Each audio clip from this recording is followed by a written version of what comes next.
छत्रपती शिवाजी महाराजांविषयीच्या वक्तव्याबाबत शेख निजाम यांची जाहीर माफी. भावना दुखावल्याबद्दल जाहीर दिलगिरी ही व्यक्त. बेधडक न्यूज मध्ये आपले स्वागत. छत्रपती शिवाजी महाराजांविषयी माध्यमांशी बोलताना झालेल्या उल्लेखाबाबत शेख निजाम यांनी जाहीरपणे माफी मागत दिलगिरी व्यक्त केली आहे.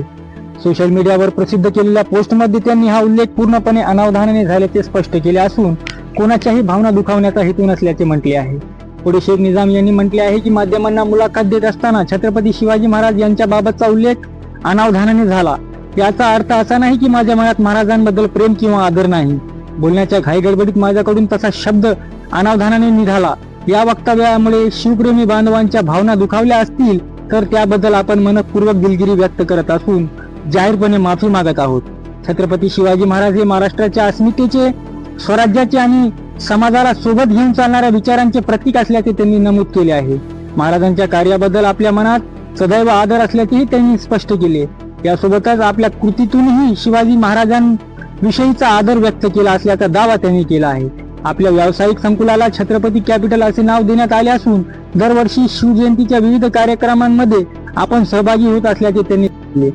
दरम्यान एका शब्दाच्या चुकीमुळे आपल्या मनातील आदराबाबत गैरसमज निर्माण करू नये असे आवाहनही शेख निजाम यांनी केले.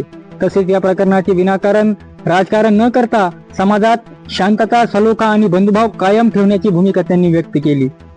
काही लोकांनी आज त्यांचा निषेध केला. यावरही त्यांची प्रतिक्रिया विचारली असता ते म्हणाले, एक स्त्री बाजूला असताना भडवा किंवा पाऊस पडला गारांचा अमुक अशा घोषणा देणे शिवविचार असू शकतो का?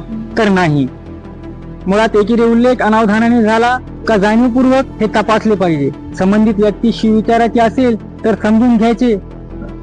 मुळात महापुरुषांची ढाल करून आपण व्यक्तिगत आकस साधतो का याचे आत्मपरीक्षण होणे गरजेचे आहे. जाणीवपूर्वक महाराजांच्या नावाने एखादा व्यक्ती टार्गेट करणे चुकीचे आहे. आईवर शिवी देणे ही छत्रपती शिवाजी महाराजांची शिकवण असू शकत नाही असेही ते म्हणाले. बातमी आवडल्यास लाईक, शेअर आणि सबस्क्राईब करायला विसरू नका. बेधडक न्यूज साठी मी समीर सरकार, बीड.